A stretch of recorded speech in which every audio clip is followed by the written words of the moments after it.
जय हिंद दोस्तों, मैं भूपेन नामदेव। कैसे हो आप लोग? आशा करता हूँ आप लोग अच्छे होंगे। जैसा कि आप स्क्रीन पर देख रहे हो, यह पेपर दिल्ली पुलिस कांस्टेबल का प्रीवियस ईयर का पेपर है। मतलब आपका जो पिछला वैकेंसी निकला हुआ है उसका ये पेपर है। तो आज हम इसी को सॉल्व करने वाले हैं ताकि जो आपका अगला एग्जाम दिल्ली पुलिस कांस्टेबल 2023 का दिसंबर में होने वाला है, उस एग्जाम को क्रैक करने में, उस एग्जाम को पास करने में और अच्छे लाने में मदद करेगा। तो इस वीडियो को पूरा देखें। इसके अलावा भी मैं और प्रीवियस ईयर के क्वेश्चन पेपर सॉल्व करा चुका हूं। तो अगर अभी तक आपने वो नहीं देखे तो वीडियो प्लेलिस्ट पे जाकर देख सकते हैं। और वीडियो स्टार्ट करते हैं। जैसा कि आप साफ साफ स्क्रीन पर देख रहे हैं, ये पूरा आंसर की है दिल्ली पुलिस कांस्टेबल का, जो आपका पिछली जो आपका वैकेंसी निकला हुआ था। तो ये आप साफ साफ देख सकते हैं। आपका वेन्यू यानी आपका एग्जाम सेंटर लिखा हुआ है और एग्जाम डेट 1 दिसंबर 2020 को आपका ये पेपर हुआ और फर्स्ट शिफ्ट में ये पेपर हुआ। और सब्जेक्ट में आप देख सकते हैं कांस्टेबल इन दिल्ली पुलिस एग्जाम 2020।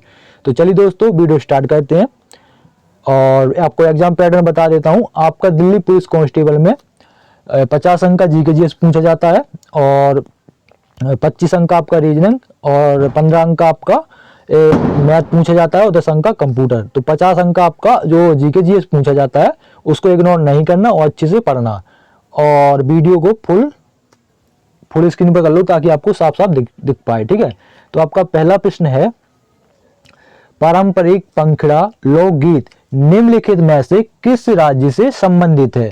तो आपके ऑप्शन है छत्तीसगढ़, कश्मीर, उड़ीसा, राजस्थान। तो जो आपका राइट आंसर है, जो आपका पारंपरिक पंखड़ा जो आपका लोक नृत्य है वो आपका राजस्थान राज्य का है। कहाँ का है? राजस्थान राज्य का है। तो ऑप्शन 4 आपका राइट आंसर है। ठीक है, इसके अलावा मैं एक चीज आपको बताऊं, इसमें आप ध्यान से देखिएगा। आपका मिनिमम आपके 10 प्रश्न आपके करंट अफेयर्स से 100% पूछे जाते हैं। तो करंट अफेयर्स 100% आप पढ़िएगा। ठीक है, अगला प्रश्न है, निम्नलिखित में से किस सूक्ष्म जीव को सजीव और निर्जीव के बीच की कड़ी माना जाता है? तो ये आपका बायोलॉजी का क्वेश्चन है, आप हाई स्कूल में पढ़े होंगे। तो ऑप्शन है आपका कवक को माना जाता है, जीवाणु को, विषाणु को कि शैवाल को। तो आपका जो राइट आंसर है वो है आपका विषाणु को माना जाता है, सजीव और निर्जीव की बीच की कड़ी। तो ऑप्शन 3 आपका राइट आंसर है। अगला प्रश्न है, जास्कर नदी निम्नलिखित में से किस नदी की सहायक नदी है? उसने पूछा जास्कर नदी किस नदी की सहायक नदी है? तो आपकी ऑप्शन है व्यास नदी, सिंधु नदी, यमुना नदी कि गंगा नदी। तो आपका जो राइट आंसर है, तो जास्कर नदी जो आपकी है वो सिंधु नदी की सहायक नदी है। अगला प्रश्न है आपका, देखिए पहला ही करंट अफेयर्स का स्टार्ट हो गया। 31 अगस्त 2020 तक के अनुसार भारत से सम्मानित खिलाड़ी या खिलाड़ियों की संख्या निम्नलिखित में से कितनी थी? तो आपका अगस्त 2020 तक के अनुसार पूछा उसने। तो आपके जो खिलाड़ियों की संख्या थी वो थी आपकी 1। ठीक है ना, भारत रत्न पाने वाले जो आपके खिलाड़ी हैं उनकी संख्या थी 1। कितनी थी? 1। तो राइट ऑप्शन 4। अगला प्रश्न है, ईरान का प्रसिद्ध चित्रकार अब्स अज समद निम्नलिखित में से किसके निमंत्रण पर भारत आया था? तो ऑप्शन में है औरंगजेब, जहांगीर, अकबर, हुमायूं। तो आपका जो राइट आंसर है वो है आपका हुमायूं। ठीक है, अकबर का ये पिता था, कौन? हुमायूं। और हुमायूं का जो पिता था वो था आपका वो क्या बोलते हैं उसको, बाबर था। ठीक है, देखिए अगला प्रश्न आपका करंट अफेयर्स से आ गया। केंद्रीय बजट 2020 में घोषित नई आयकर व्यवस्था के अनुसार 5 लाख से 7.5 लाख के बीच कर योग आय हेतु कर की दर घटाकर निम्नलिखित में से कितनी दर की गई है? तो कितनी दर की गई? वो आपकी 10% की गई है। कितनी की गई है? 10%। तो ऑप्शन 4 आपका राइट आंसर है।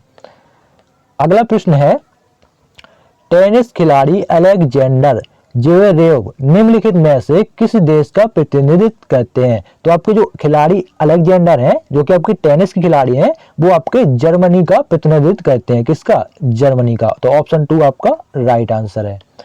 अगला प्रश्न है, अशोक के साम्राज्य के निम्नलिखित में से किस भाग में उनके शिलालेख खरोष्टी लिपि में लिखे गए थे? तो वो कौन सी समय में लिखे गए थे? वो आपके उत्तर पश्चिमी। कब लिखे गए थे? उत्तर पश्चिमी में लिखे गए थे। कब लिखे गए थे? उत्तर पश्चिमी। तो ऑप्शन 1 आपका राइट आंसर है।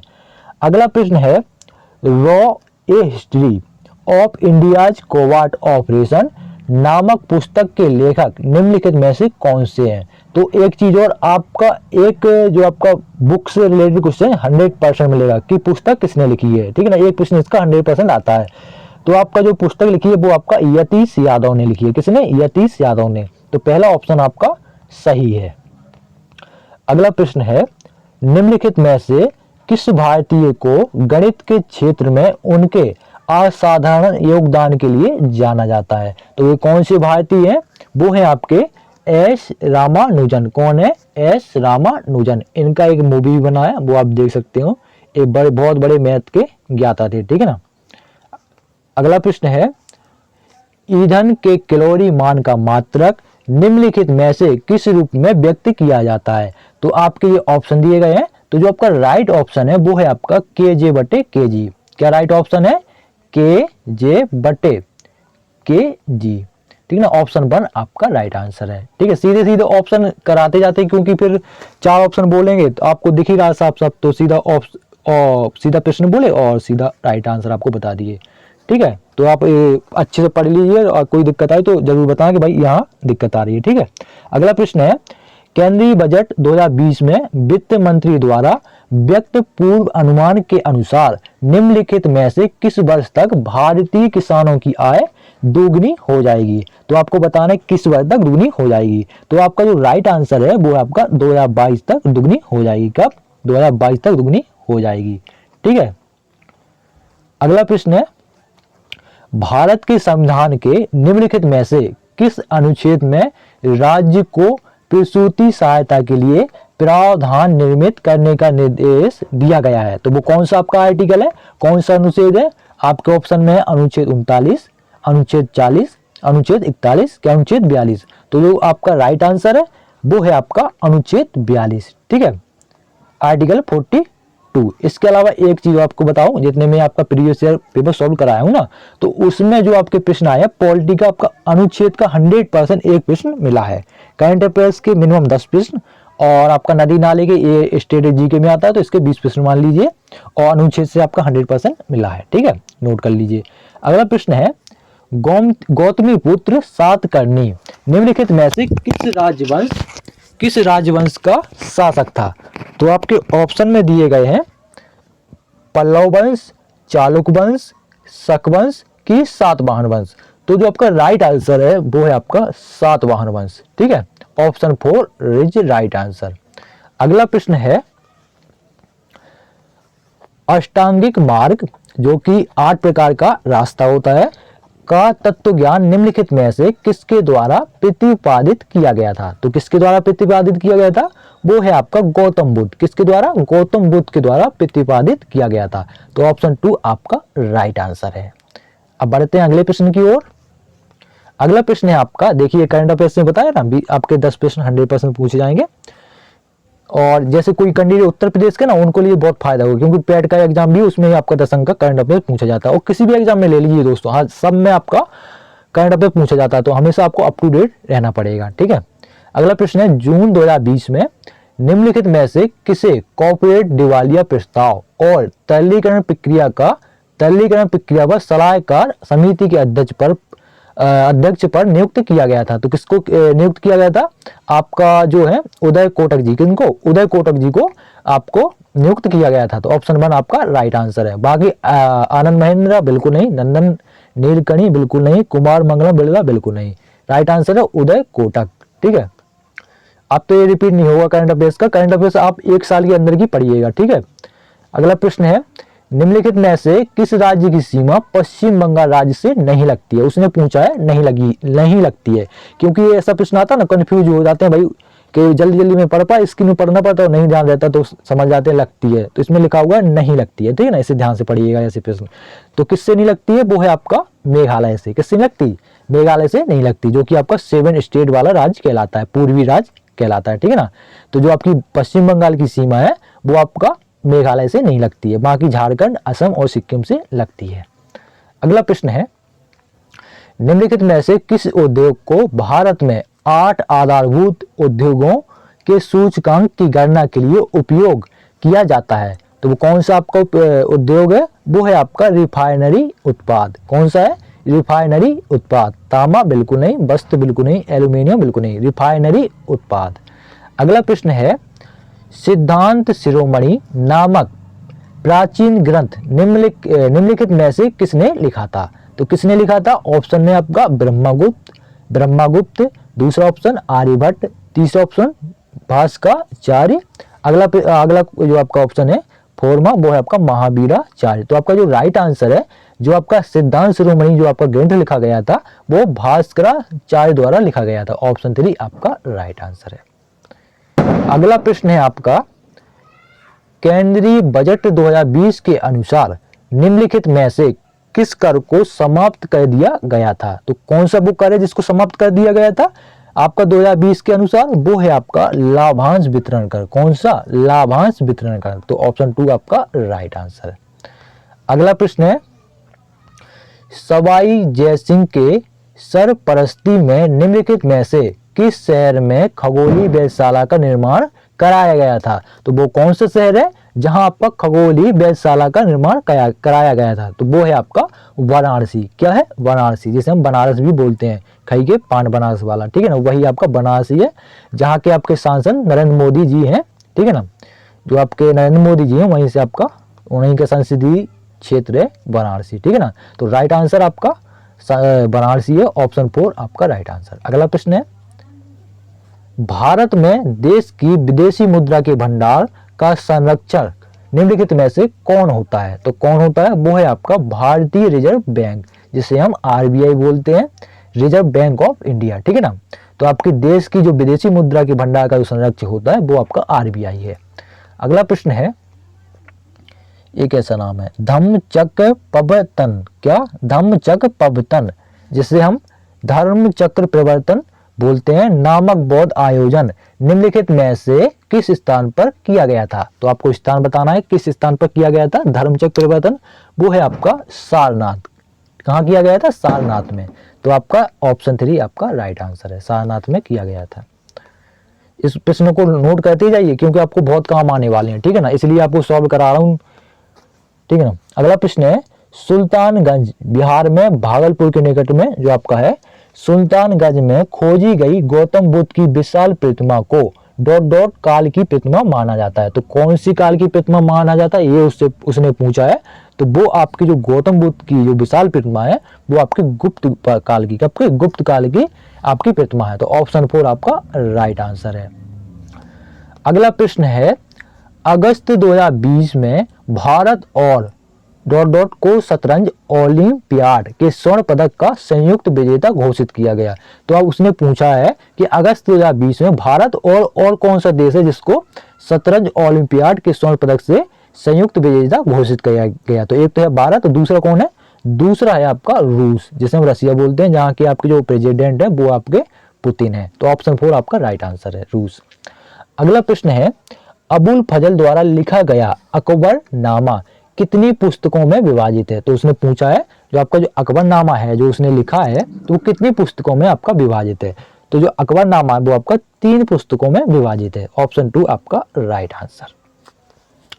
अगला प्रश्न है, उड़ीसा की जो आपका उड़ीसा राज्य है, उड़ीसा की सबसे लंबी नदी कौन सी है? तो जो उड़ीसा की जो सबसे लंबी नदी है वो है महानदी। कौन सी नदी है? महानदी। कौन सी नदी? महानदी। उड़ीसा की सबसे लंबी नदी महानदी, ठीक है ना। ऑप्शन 3 आपका राइट आंसर। बार बार रिपीट करोगे याद होता जाएगा आपको।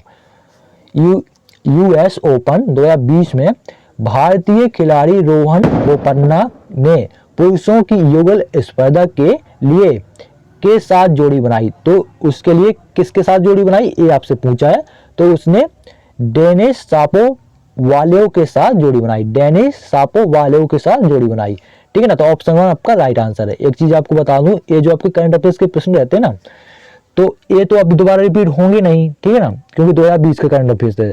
करंट अफेयर्स हो भी सकते हैं, एक आध प्रश्न होंगे, लेकिन मेरे ख्याल से नहीं होंगे। ठीक है, आपका नया करंट अफेयर्स पूछा जाएगा, तो आप करंट अफेयर्स से ये अंदाजा लगा सकते हैं कि भाई यहाँ से करंट अफेयर्स पूछा जाता है। ठीक है ना, करंट अफेयर्स तो हर चीज का होता है, लेकिन पढ़ना तो आपको सब है, क्योंकि जब अच्छे नंबर लाने हैं तो पढ़ना तो पड़ेगा। ठीक है, तो आप लगा सकते हैं कि यहाँ से आपका करंट अफेयर पूछा जाता है। ठीक है, इसके अलावा जो आपके जो प्रश्न है ना करंट अफेयर्स को छोड़ के बाकी सब रिपीट होते हैं। भारत के संविधान का निम्नलिखित में से कौन सा अनुच्छेद सैन्य या अकादमिक वैशिष्ट्य को छोड़कर भारतीय राज्य द्वारा उपाधि प्रदान किए जाने से निषेधित करता है? तो वो कौन सा आर्टिकल है? वो है आपका अनुच्छेद 18(1). कौन सा है? अनुच्छेद 18(1). तो ऑप्शन 4 आपका राइट आंसर। देखिए आर्टिकल यानी अनुच्छेद से आपका दूसरा प्रश्न आ चुका है। तो मैं पहले बताया आपका आर्टिकल से प्रश्न 100% एक तो बनेगा ही बनेगा, तो आर्टिकल जरूर पढ़िए।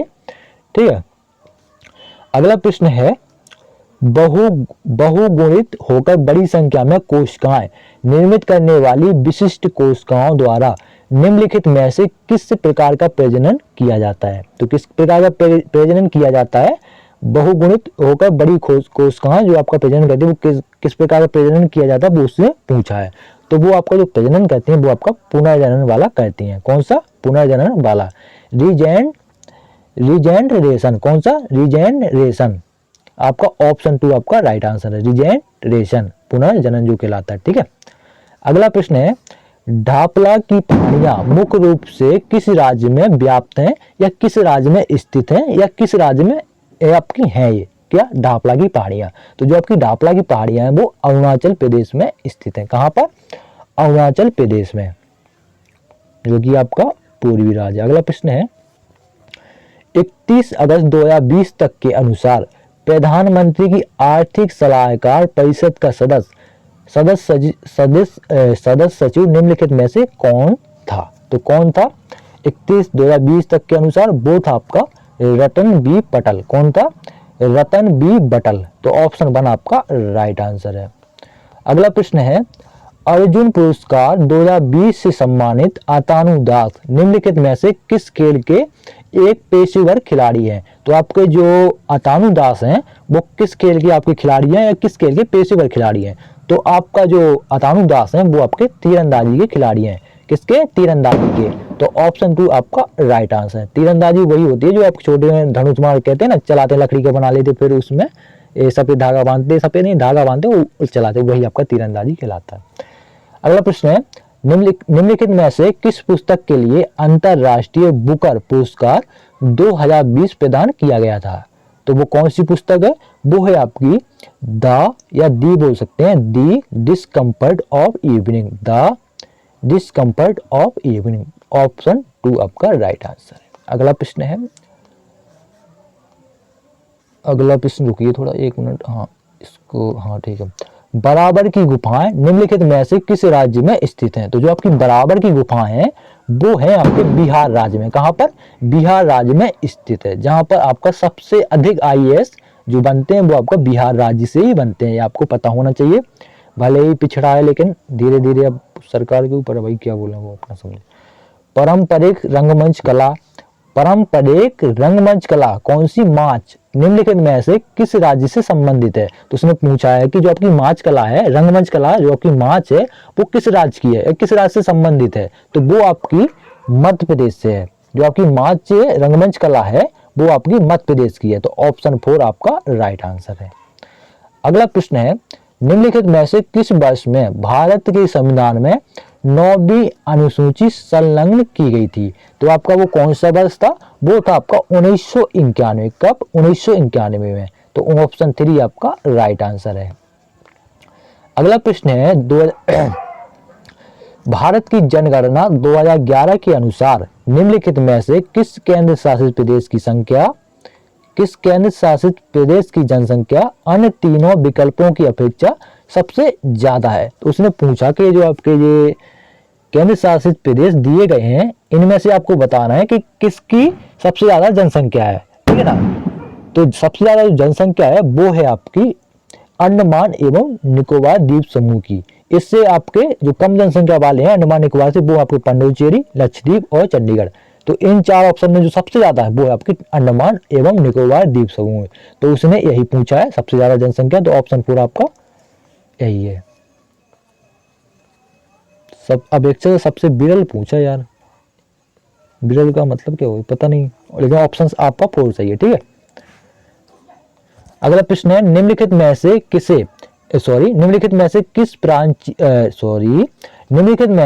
किस प्राचीनतम ग्रंथ के श्लोकों को संगीतबद्ध किया गया था।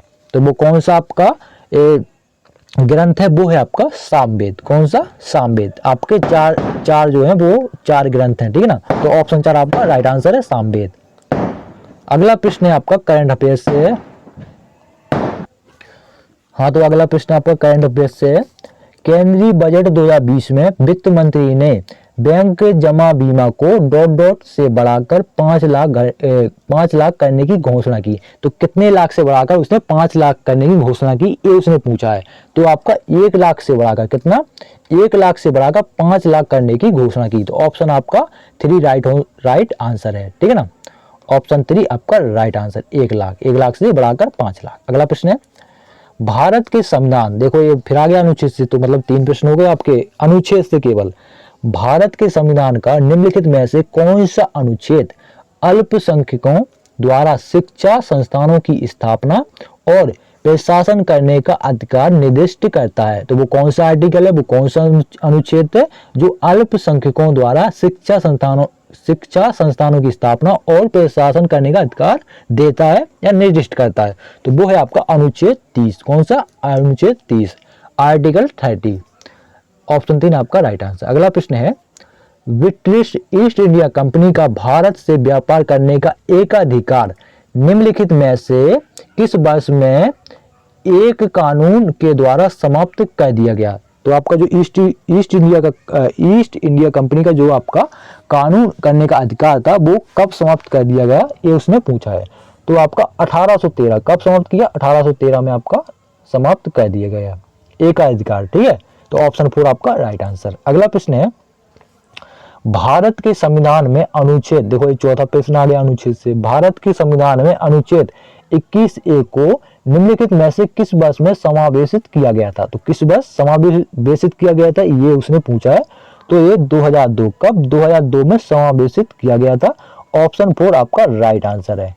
देखो इसमें आपका चौथा प्रश्न आ गया कहां से? आर्टिकल यानी अनुच्छेद से। तो ये क्लियर नहीं कि आपका हर पेपर में आपका अनुच्छेद आए, लेकिन मिनिमम 1 प्रश्न या 2% आप 1 प्रश्न या 2%, 1 प्रश्न या 2 प्रश्न आपके 100% आर्टिकल से आते हैं। तो आर्टिकल जरूर पढ़ें और पढ़ना भी चाहिए। देखो जब कंपटीशन की तैयारी करते हैं तो उसे अच्छे से करो। पता नहीं प्रश्न कहाँ से घुमा सके पूछ सकते हैं, क्योंकि आपको पता है कि कंपटीशन बहुत बढ़ गया है, तो यहाँ वहां से क्वेश्चन पूछते हैं। तो अच्छे से पढ़ाई करनी पड़ी, वो भी गहराई से पढ़ना पड़ेगा। ऐसा नहीं कि ऊपर से पढ़ लिया। भारत के संविधान में निम्नलिखित में से कौन सा संशोधन लघु संविधान भी कहलाता है। तो ऐसा कौन सा संशोधन है जो आपका लघु संविधान कहलाता है। तो इसने ये पूछा है, वो है आपका 42वां संशोधन। कौन सा? 42वां संशोधन आपका लघु संविधान कहलाता है। तो ऑप्शन 2 आपका राइट आंसर है, ठीक है। और इसके अलावा कुछ आपको डाउट हो या कुछ कमी उसमें लग रही हो कि भाई ऐसा कुछ है, भाई ने सही नहीं कराया, तो कमेंट बॉक्स में बता दीजिएगा, ठीक है। अगला प्रश्न है निम्नलिखित में से कौन सा प्रोटीन पाचक एंजाइम छोटी आंत में स्त्रावित होता है या निकलता है। तो वो है आपका ट्रिप्सन। कौन सा? ट्रिप्सन। तो ऑप्शन 3 आपका राइट आंसर है, ट्रिप्सन। अगला प्रश्न है निम्नलिखित में से किसमें जल का संवहन करने के लिए विशिष्ट ऊतक नहीं पाए जाते हैं। तो वो कौन सा आपका पदार्थ है? वो है आपका फ्यूनेरिया। कौन सा? फ्यूनेरिया। फ्यूनेरिया में जल का संवहन करने के लिए विशिष्ट ऊतक नहीं पाए जाते हैं। तो ऑप्शन 3 आपका राइट आंसर है। अगला प्रश्न है निम्नलिखित में से किस राज्य में मैक्लोडगंज नामक एक प्रसिद्ध पर्वतीय स्थल अवस्थित है या स्थित है, ठीक है। तो वो है आपका हिमाचल प्रदेश। कहाँ पर? मैक्लोडगंज है, वो है आपका हिमाचल प्रदेश में। तो ऑप्शन 2 आपका राइट आंसर है। अगला प्रश्न है, निम्नलिखित में से किस प्रकार की मृदा में सूक्ष्म कणों का अनुपात बड़े कणों की अपेक्षा अधिक होता है? तो वो कौन सी आपकी मृदा है, कौन सी मिट्टी है? वो है आपकी चिकनी मिट्टी। तो चिकनी मिट्टी में सूक्ष्म कणों का अनुपात बड़े कणों की अपेक्षा अधिक होता है। तो ऑप्शन 1 आपका राइट आंसर है। अगला प्रश्न है, 2020 के विश्व खाद्य पुरस्कार के लिए निम्नलिखित में से किसका चयन किया गया है? तो किसका चयन किया गया ये उसने पूछा है। तो वो है आपके 2020 में विश्व खाद्य पुरस्कार के लिए रतन लाल, किसको? रतन लाल जी को चयन किया गया है। तो ऑप्शन 4 आपका राइट आंसर है, रतन लाल। अगला प्रश्न है आपका, अगला और आखिरी भी है क्योंकि जो आपका जीके जीएस है वो 50 अंक का पूछा जाता है। ठीक है, पूरा आंसर की है। निम्नलिखित में से किस राज्य ने 2020 में खिलाड़ियों के लिए जीवी राजा पुरस्कार आरंभ किया? तो वो कौन सी सरकार है, मतलब किस राज्य ने आपका 2020 में खिलाड़ियों के लिए जीवी राजा पुरस्कार आरंभ किया? तो वो है आपका केरल। कौन सा राज्य? केरल, जहां की साक्षरता दर, क्या साक्षरता दर सबसे अधिक है। तो ऑप्शन 3 आपका राइट आंसर है। जी के जीएस आपकी 50 अंक की समाप्त हुई। आशा करता हूँ आपको समझ में आएगा होगा किस टॉपिक से आपके प्रश्न पूछ जाएंगे और प्रश्नों का लेवल कैसा रहता है। इसके अलावा अगर आपको कुछ डाउट लगता है तो आपका दोस्त, आपका भाई, आपका सर, जो भी आप माने वो आपका बैठा है तो कमेंट बॉक्स में पूछ लीजिएगा। और इसके अलावा भी देखो ये पूरा आंसर की है, पूरे जो आपके 100 अंक आते हैं दिल्ली पुलिस कांस्टेबल में, तो आपका रीजनिंग का देखो ये चैप्टर है तो रीजनिंग भी चलाएंगे। ठीक है, रीजनिंग को अभी मैं खुद सॉल्व नहीं किया हूँ, मैं सॉल्व करके फिर अच्छे से बताऊंगा क्योंकि बीच में अगर नहीं बन पाता तो दिक्कत होने लगती है। रीजनिंग और कंप्यूटर तो देखो मैं करा दिया, 5 करवा दिया, बाकी उसका भी वो भी मैं 3 एक दिन में निकाल दूंगा। तो 3 करके मुश्किल से वो हैं 24-25 हैं प्रीवियस ईयर, तो वो भी मैं करवा दूंगा। ठीक है ना, तो टेंशन लेने वाली कोई बात नहीं है। और किसी को अगर एसएससी जीडी का प्रीवियस ईयर का करवाना हो तो बता दीजिएगा, तो वो भी करवा दूंगा। इसके अलावा वीडियो कैसा लगा कमेंट बॉक्स में जरूर बताएं। मिलते हैं किसी नेक्स्ट वीडियो में, तब तक के लिए जय हिंद जय।